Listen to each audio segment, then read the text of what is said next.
नमस्कार, आप देख रहे हैं hot stocks break free caller show. मैं हूं आपके साथ स्वाति रायना। आज बाजार में क्या हलचल रही आपको बताएं। आज के कारोबार में बाजार में बेहद सीमित दायरे में कारोबार देखने को मिला, लेकिन बाजार 2016 की नई ऊंचाई पर बंद होने में कामयाब रहा। सेंसेक्स दिन के अंत में 11 अंक, निफ्टी 6 अंक के बढ़त के साथ बंद हुए। कुछ सेक्टर्स की बात की जाए तो banking, defence, logistics, capital goods, power और टेलीकॉम शेयरों में खरीदारी देखने को मिली। वहीं कारोबारी सत्र के आखिरी घंटे में चाय और कॉफी कारोबार से जुड़े शेयरों में खरीदारी देखी गई।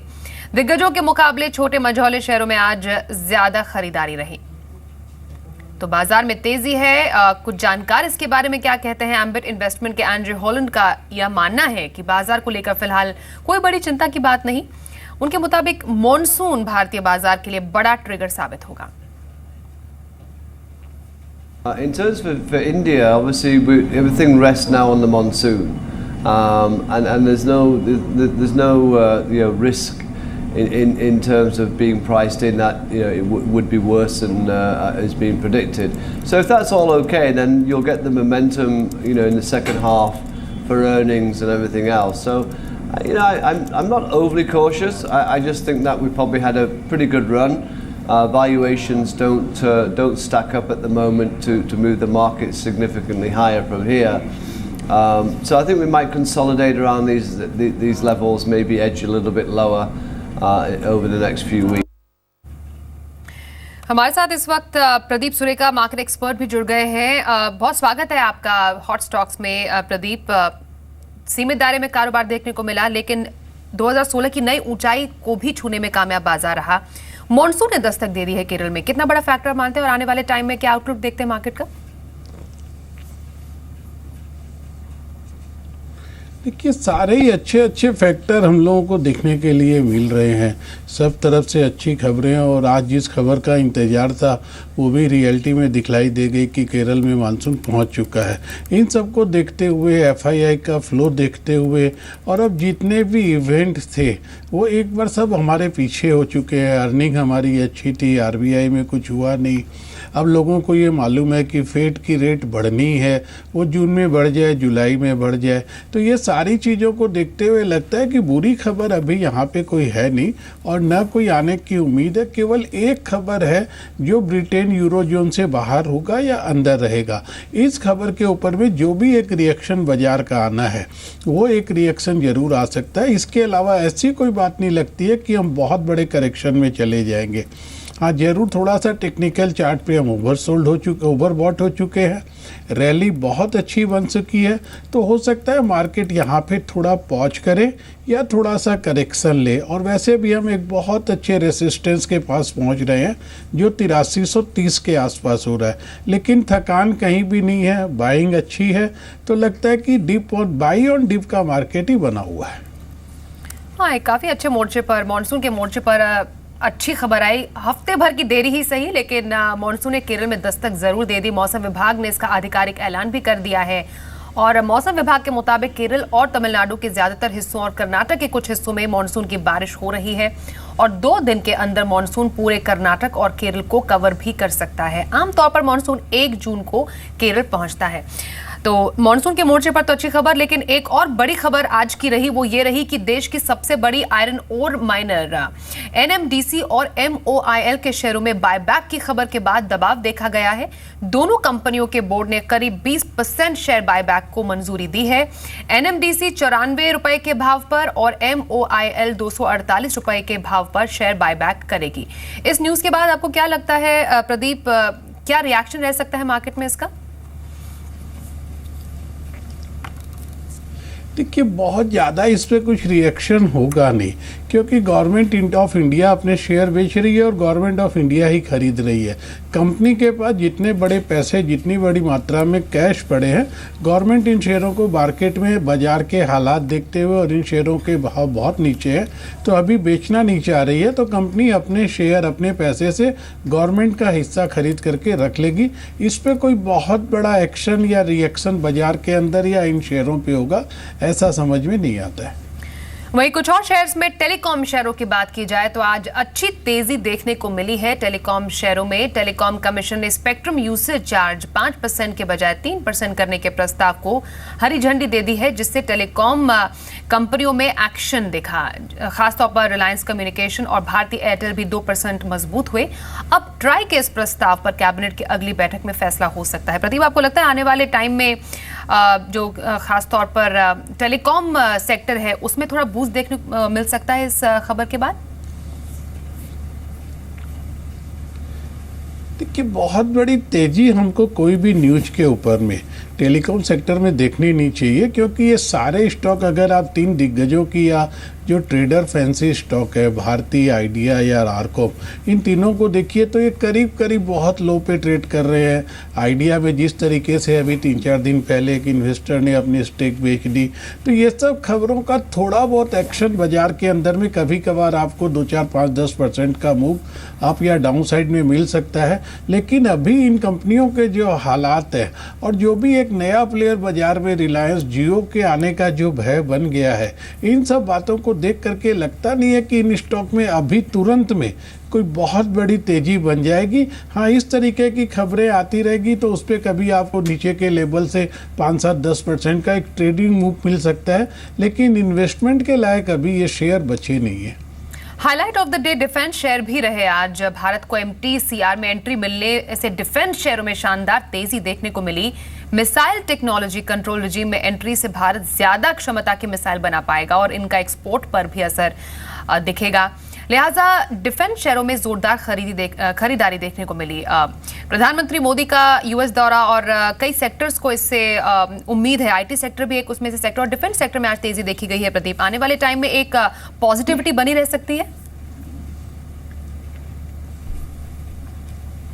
देखिए, इन सब स्टॉक को अगर आप लेते हो, ट्रेडिंग मूव जरूर जैसे आज मिला 15% 10% का कई स्टॉक में मिला है, वो ट्रेडिंग मूव इस तरीके की न्यूज पे मिलेगा। आपको याद होगा तो प्रधानमंत्री जब एक रशिया के दौरे पे गए थे, वहाँ भी इस तरीके की कोई डील हुई थी। उस समय आप देखिए स्टॉक बहुत जोर दौड़ गए थे और अभी भी उस लेवल से, एक BEL की बात मैं नहीं कर रहा हूँ, नहीं तो अगर आप रिलायंस डिफेंस देखो तो आज भी आधे पर ट्रेड हो रहा है। तिलक नगर की बात करो तो वो भी कम से कम 10 से 20% नीचे के ट्रेड कर रहा है। इन सब में एक ट्रेडिंग मूव मिलेंगे, लेकिन ये एक अच्छी नई स्टोरी अब इंडिया के अंदर उभर करके आ रही है। और जिस तरीके का एग्रीमेंट रशिया में हुआ, उसका रिन्यूअल अब जाकर के अमेरिका में हुआ, तो ये थोड़ी लॉन्ग टर्म स्टोरी जरूर बन सकती है। और इन सब कंपनियों में आने वाले समय में पेशेंस के साथ अगर आप इन्वेस्टर बन के रहते हो तो ये कहानी बनने में, इनके प्रोडक्शन आने में, ऑर्डर मिलने में, ये सब 1 से 2 साल का वक्त लग सकता है। लेकिन यहाँ से इतना ही कहा जा सकता है कि इन सब स्टॉक में अब यहाँ से इन्वेस्टमेंट करने से अच्छे मुनाफे की उम्मीद करी जा सकती है। जी चलिए, अब कुछ दर्शकों के सवाल शामिल कर लेते हैं अपने शो में। पहला सवाल हमें चंडीगढ़ से अमित ने भेजा है। इनका सवाल 2 स्टॉक्स पर है, लुपिन और विप्रो, 2 शेयर इन्होंने लिए हैं। लुपिन के बारे में बताएं। इन्होंने 40 शेयर लिए हैं लुपिन के, जिसमें इनका खरीद भाव है 1700 का। फिलहाल इनको काफी नुकसान हो रहा है लुपिन पर। दूसरा शेयर विप्रो का है, जिस पर भी थोड़ी देर में चर्चा करेंगे। लुपिन पर आपसे रिएक्शन लेना चाहेंगे प्रदीप। लुपिन में अभी इन्हें नुकसान है, क्या इसमें बने रहना समझदारी होगी इनकी, फार्मा सेक्टर की अगर बात की जाए स्पेशली?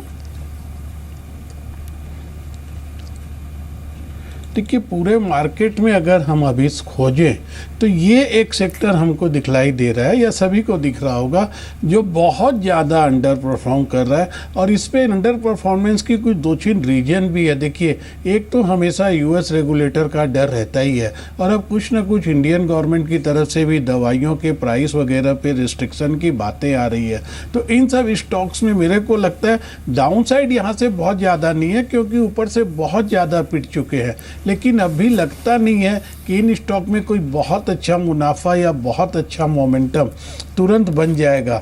मैं इनको यही सलाह दूंगा, अगर आपका बहुत लंबा नज़रिया नहीं है तो मार्केट में मोमेंटम के साथ अगर आप जाना चाहते हैं तो वहाँ थोड़ा होमवर्क करिए, स्टोरी खोजिए और उनमें चले जाइए। और अगर आपके पास पेशेंस है तो इन स्टॉक में बने रह सकते हैं, लेकिन आपको ये समझना ही पड़ेगा टाइम टू टाइम और ज़्यादा पेन लेने की नौबत आ सकती है। अगर आप बने रहते हैं, थोड़ा लंबा नज़रिया बना के रखते हैं, तो शायद आपको मुनाफा भी अच्छा हो सकता है। और अमित जी का ही सवाल विप्रो पर भी है। विप्रो के 100 शेयर इनके पास है, खरीद भाव इस पर विप्रो का इन पर 565 रुपए का है, जिस पर इन्हें नुकसान हो रहा है। 544 पे इस पर्टिकुलर स्टॉक की क्लोजिंग हुई है। यहाँ पर भी नुकसान में है प्रदीप, लेकिन इस सेक्टर खास तौर पर और स्टॉक की बात की जाए, अभी इस पर क्या स्ट्रैटेजी इन्हें अब अपनानी चाहिए? देखिए, वैसे देखेंगे तो ये सेक्टर कोई अंडर परफॉर्म तो नहीं कर पा रहा है, लेकिन इस स्टॉक इन शेयर के स्टॉक्स में अगर आप देखेंगे तो कोई बहुत अच्छी तेजी भी हमको देखने के लिए नहीं मिल रही है। तो मैं जहाँ तक सलाह दूंगा कि विप्रो में कोई एक बाइक बैक की खबर भी है। पिछले कई दिनों से ये स्टॉक 530 के नीचे जा नहीं रहा है, लेकिन यहाँ पे भी आपको ये समझना पड़ेगा कि अब भी कोई बहुत जल्दी से इन सेक्टर के अंदर आपको तेजी मिल जाएगी, ऐसा मेरे को समझ में नहीं आता है। तो आप एक बार इससे निकल के, जैसा मैंने पहले कहा कि आप कोई स्टोरी खोजिए और उसमें जाइए तो पैसे जल्दी बनाने का मौका मिल सकता है। कर्नाटक से सितेश जी इस वक्त हमारे साथ फोन लाइन पर है। बहुत स्वागत है आपका हॉट स्टॉक्स में। कौन सा स्टॉक आपने चूज किया है सितेश? हाँ, मैंने वेस्टकॉन इंजीनियरिंग सेलेक्ट किया हुआ है इसमें जी, और इसको मैंने 3110 पे परचेज किया था।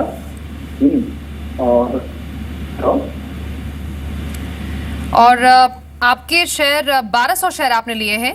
फिलहाल नुकसान हो रहा है। कोई पर्टिकुलर रीजन वेस्टकॉन इंजीनियरिंग चूज करने के लिए? छोटे मार्केट कैप की कंपनी है। आपके चैनल का ही हॉट पिक में ये रिकमेंडेशन था, इसी रीजन इसको टेस्ट किया। ऑलराइट, तो क्या स्ट्रैटेजी रखते हैं आप वेस्टकॉन इंजीनियरिंग पे? ये मेरा इसमें शॉर्ट टर्म टारगेट है और I am waiting for 34 rupees near about. If I get reach level of 34 I can sell this here. Alright Pradeep, Westcon engineering पे इनकी जो स्ट्रैटेजी है वो सही मानते हैं आप? शॉर्ट टर्म रखा है इन्होंने अपना नजरिया। देखिए, टेक्निकल चार्ट पे अगर मैं पिछले 4-5 महीने का चार्ट भी देखूं तो कोई बहुत इनकरेजिंग चार्ट नहीं है। स्टॉक ऊपर से नीचे की तरफ ही आ रहा है। हाँ ठीक है, नीचे से थोड़ा पुल बैक जरूर लिया, तो वो ये कह सकते हैं कि मार्केट के साथ में सभी स्टॉक ने थोड़ा थोड़ा परफॉर्मेंस दिखाया। उसी का एक नज़रिया इसमें देखने के लिए मिल रहा है, लेकिन इसके आज के दिन का टेक्निकल सेटअप देखो तो ऐसा नहीं लगता है कि बहुत बड़ी तेज़ी स्टॉक में मिल जाएगी। ऊपर कहीं भी 32 रुपये 33 रुपये पे बहुत अच्छा रेसिस्टेंस नज़र आ रहा है, जिसको पार करने में इस स्टॉक को बहुत दिक्कत आएगी। और किसी भी कारण से अगर ये स्टॉक इस बार 26 या 25 रुपये को होल्ड नहीं कर पाता है तो यहाँ से और 2 या 3 रुपये की गिरावट समझ में आ रही है। टेक्निकल सेटअप और इंडिकेटर देख करके कोई भी ऐसा आभास नहीं हो रहा है कि यहाँ पे इस स्टॉक में तेजी की उम्मीद करनी चाहिए। जी, अगला सवाल लेते हैं अहमदाबाद से। रोशन जी का सवाल है रिलायंस कम्युनिकेशन पर। आरकॉम के 2000 शेयर इन्होंने लिए हैं, जिस पर इनका खरीद भाव है 49 रुपये 10 पैसे। फिलहाल थोड़ा बहुत प्रॉफिट इन्हें ज़रूर हो रहा है, जो कि क्या किया जा सकता है, क्योंकि इनकी स्ट्रैटेजी पर क्या है ये तो पता नहीं। लेकिन हाँ, टेलीकॉम शेयरों में अच्छी खासी तेजी ज़रूर देखने को मिली है, जिसके बारे में हमने डिस्कस भी किया प्रदीप आपसे। तो आरकॉम फिलहाल आज के टाइम पे इनके लिए एक अच्छा सौदा साबित होगा इन लेवल्स पे। देखिए, इन लेवल पे कितना अच्छा साबित होगा या कितना पेन लेना पड़ेगा, ये मैंने पहले भी अपने शो में डिस्कस कर चुके हैं अपने स्वाति। बहुत अच्छी उम्मीद नहीं करनी चाहिए। हाँ, इनकी बाइंग प्राइस जो है वो बहुत लोअर लेवल पे है। इस स्टॉक ने कहीं भी 45-46 के बीच में अपना एक मल्टी ईयर लो बना करके बैठा हुआ है। एक ट्रेडिंग बाउंस की उम्मीद कर लीजिए इस तरीके के रूल्स न्यूज़ के ऊपर में। लेकिन जैसा मैंने पहले कहा, तीनों ही शेयरों के चार्ट को अगर देखा जाए तो कोई बहुत बड़ी तेज़ी की उम्मीद नज़र नहीं आती है, जब तक कि कोई बहुत अच्छी न्यूज इन शेयरों के लिए नहीं आ जाए। इस वक्त हमारे साथ कोलकाता से कौशिक जी है फोन लाइन पर। कौशिक, बहुत स्वागत है आपका हॉट स्टॉक्स में। कौन सा स्टॉक आपने पिक किया है? कौशिक, सुन पा रहे हैं आप हमें? 140 शेयर है आपका 523 में। एक्सिस बैंक के 40 शेयर्स लिए आपने? एक्सिस बैंक का जी। और क्या नजरिया रखते हैं एक्सिस बैंक पे? कब तक रखना चाह रहे हैं? मैंने अगस्त में लिया था, अगस्त 15 में लिया था जी। तो क्या करना है उसके लिए? हाँ, कब तक रखना चाहते हैं? हाँ, कब तक रखना चाहते हैं स्टॉक? अगर मैं 2 महीने और रखना चाहता हूँ। 2 महीने और की स्ट्रैटेजी एक्सिस बैंक पर। बैंकिंग सेक्टर अगेन, आपको लगता है 2 महीने का नजरिया इनके लिए काफी होगा प्रदीप?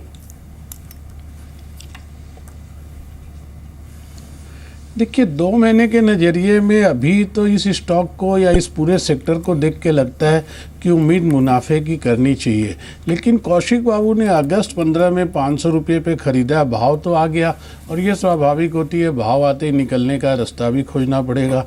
370 रुपये का लो भी इन्होंने देखा, वहाँ खरीदे नहीं है। अगर इनका नज़रिया यहाँ से मैं ये कह सकता हूँ थोड़ा सा बढ़ा ले तो जिस तरीके से प्राइवेट सेक्टर बैंकों में एक नए सिरे से परफॉर्मेंस नज़र आ रही है, आपने देखेंगे यस बैंक, इंडसइंड बैंक अपने लाइफ टाइम हाई पर है। जिस तरीके से नीचे से एक मोमेंटम आईसीआईसीआई बैंक में दिखलाई दे रहा है, 370 से 550 इस स्टॉक में भी एक बहुत अच्छा रनअप दिखा है और कोई ऐसा कारण नहीं है कि ये स्टॉक भी अपने लाइफ टाइम हाई के आसपास नहीं जाएगा। लेकिन महीने 2 महीने में इस बाज़ार में कितना करेक्शन हो सकता है या वापस से बैंकिंग सेक्टर में थोड़ा सा सेल ऑफ कहीं आता है तो इनको पेन लेना पड़ेगा। इनकी छोटी अवधि का नज़रिया है, तो यही कहूँगा इस बार वो भूल मत कीजिए कि 540 के माल को 370 तक आपने देख लिया। कहीं एक अपने नज़र से अपने मन से एक स्टॉप लॉस लगा के रखिए। स्टॉक जैसे जैसे ऊपर बढ़ता है अपने स्टॉप लॉस को बढ़ा लीजिए।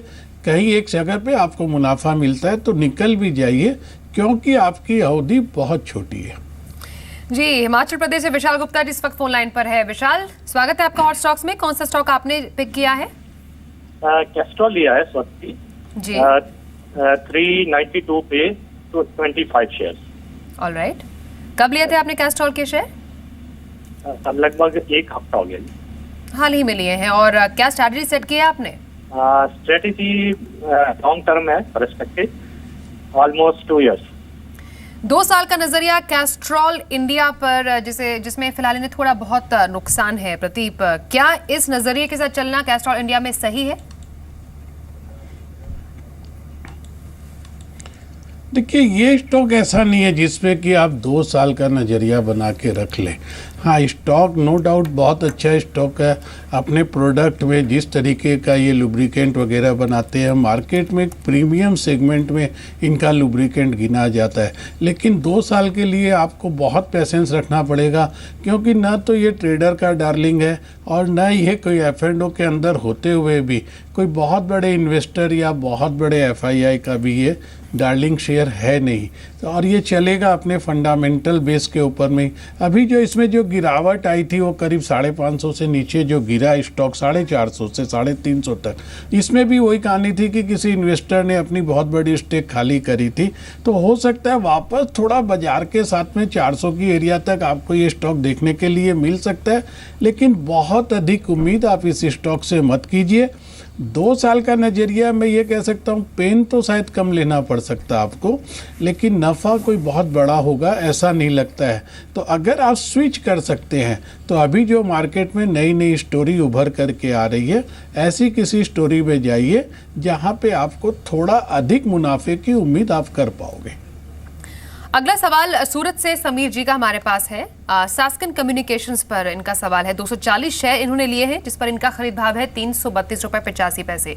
324 रुपये 55 पैसे पे सास्कन कम्युनिकेशन की क्लोजिंग हुई है। कंप्यूटर सॉफ्टवेयर से डील करती है कंपनी, तो इसको देखते हुए सास्कन कम्युनिकेशंस पर क्या स्ट्रैटेजी रखें अगर शॉर्ट टर्म या लॉन्ग टर्म के हिसाब से इन्हें देखना हो तो?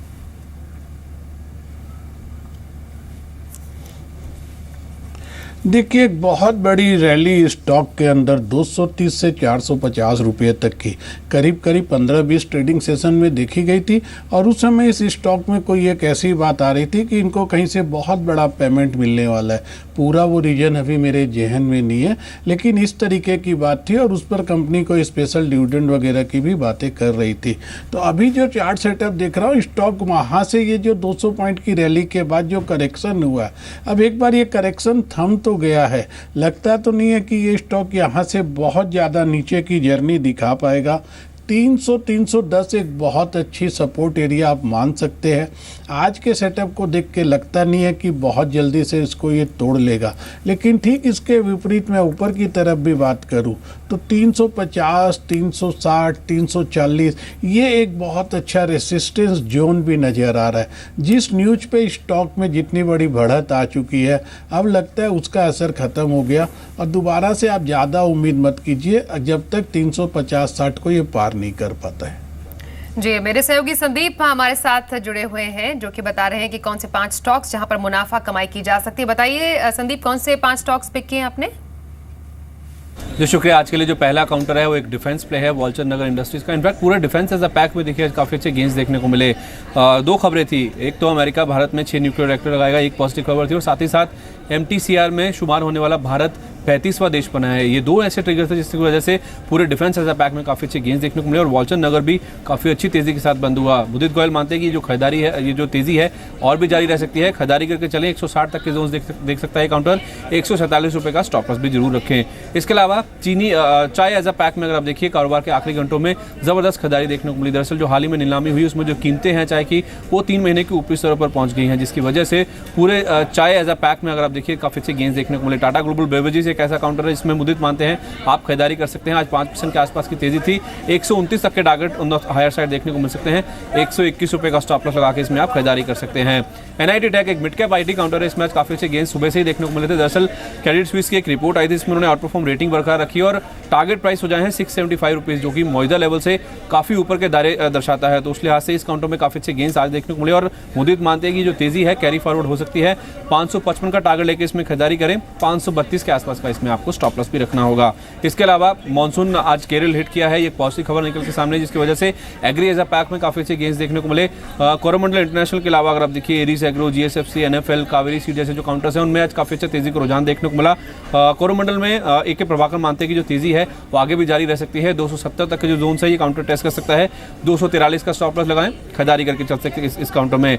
आखिर में गति एक लॉजिस्टिक प्ले है, पूरे लॉजिस्टिक एज अ पैक में भी देखिए काफी अच्छे गेंस आज देखने को मिले। गति 9% के आसपास की तेजी लेके बंद हुआ, लेकिन उसके साथ साथ VRL logistics, blue dart, Patel integrated logistics, इन सभी में देखिए काफी अच्छे गेंस आज बनते हुए देखे। GST बिल पास होने की उम्मीद एक बार फिर से बाजार में बढ़ी, जिसकी वजह से लॉजिस्टिक्स में तेजी देखने को मिली। और AK प्रभाकर मानते हैं कि गति में ऊपर की ओर 165 तक के जो जोन है वो देखने को मिल सकते हैं। 138 का स्टॉप लगा के इसमें भी आप तेजी करके चल सकते हैं। जी, शुक्रिया संदीप इन तमाम स्टॉक्स के बारे में बताने के लिए। एक और सवाल लेते हैं महाराष्ट्र से जैनेश का। इनका सवाल यस बैंक पर है। 100 शेयर यस बैंक इनके पास है और जिस पर इनका खरीद भाव है 501 रुपए का, और आज की क्लोजिंग के हिसाब से इन्हें हो रहा है डबल मुनाफा यस बैंक पे। इनफैक्ट 1053 पे इस पर्टिकुलर शेयर की क्लोजिंग है। प्रदीप, आप यही बता रहे थे कि अगर बैंकिंग सेक्टर की ही बात करनी है, कुछ बेहतरीन परफॉर्मर्स है जिसमें यस बैंक भी शामिल है और जैनेश को तो काफी अच्छा मुनाफा हो रहा है। इनफैक्ट 2 दिन पहले ही 1085 पर एक 52 वीक हाई भी टच किया इस पर्टिकुलर स्टॉक ने। अब इस मुनाफे के साथ इनकी स्ट्रैटेजी क्या होनी चाहिए स्टॉक पे? देखिए, रकम डबल हो चुकी है और स्टॉक अभी भी परफॉर्म कर रहा है, अपने लाइफ टाइम हाई पे ट्रेड कर रहा है। लेकिन कहीं पर आपको ये भी समझना पड़ता है कि आपकी ग्रीड या लालच को या अपने मुनाफे को टेबल से उठाना भी पड़ता है, और कहीं एक जगह जाकर के स्टॉक की वैल्यूएशन भी स्ट्रेच हो जाती है कि अब ये वैल्यूएशन, ये भाव इसके जस्टिफाइड करते हैं कि नहीं करते हैं। यस बैंक में अभी भी मैं कह सकता हूँ डाउनसाइड रिस्क बहुत कम है, लेकिन अब अपसाइड जाने की संभावनाएं बहुत कम है, क्योंकि मेरी 2-4 फंडामेंटल एनालिस्ट से बात होती रहती है तो उससे लग रहा है कि कहीं पर एक वैल्यूएशन स्ट्रेच की बात जरूर आ जाएगी।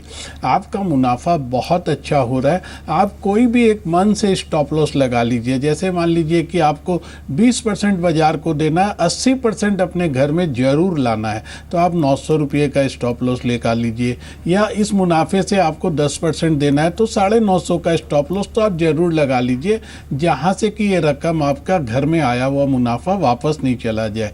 दूसरी एक स्ट्रेटेजी आप और कर सकते हैं कि एक तो स्टॉप लॉस तो जरूर ही लगा लीजिए और कुछ मुनाफा यहाँ से आप उठा लीजिए, और उस पैसे से आप बैंकिंग सेक्टर में अभी देखिए PSU बैंकों के अंदर में बहुत अच्छी टर्न अराउंड की स्टोरी शुरू हो रही है और ये सब स्टॉक अपने बॉटम पे हैं।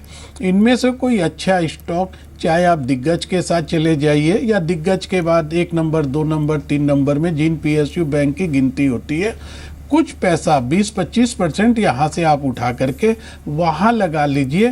तो अगर यस बैंक में 10% बढ़ने की गुंजाइश होगी तो उनमें शायद 20% की गुंजाइश हो सकती है। ये 2 ऑप्शन आपके पास है, दोनों कर सकते हैं तो ठीक है, नहीं तो इतना जरूर कीजिएगा कि एक स्टॉप लॉस जरूर कहीं पे लगाइएगा ताकि आपका मुनाफा कहीं वापस ना चला जाए। और जिन स्टॉक्स पर आज हमने बात की प्रदीप, उस पर आपकी तरफ से डिस्क्लोजर?